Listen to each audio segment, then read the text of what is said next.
बिस्मिल्लाहिर्रहमानिर्रहीम बिस्मिल्लाहिर्रहमानिर्रहीम शहर रमज़ान लज़ी उन्ज़िला फ़ीहिल क़ुरआन सदक़ल्लाहुल अज़ीम व सदक़ रसूलुहुल नबीयुल करीम।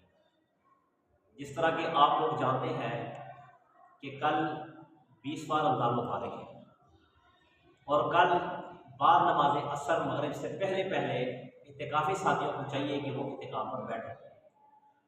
इत्तिकाफ़ लोग बड़ा मामूली समझते हैं कि इत्तिकाफ़ एक छोटा मामूली सा अमल है, हालांकि ये ऐसा नहीं है, ये बहुत बड़ा अमल है।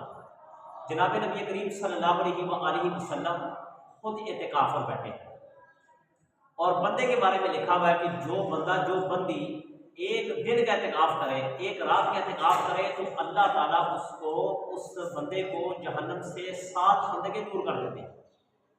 और एक खंदक के बारे में ये लिखा हुआ है कि उसका फासला ज़मीन और आसमान से है।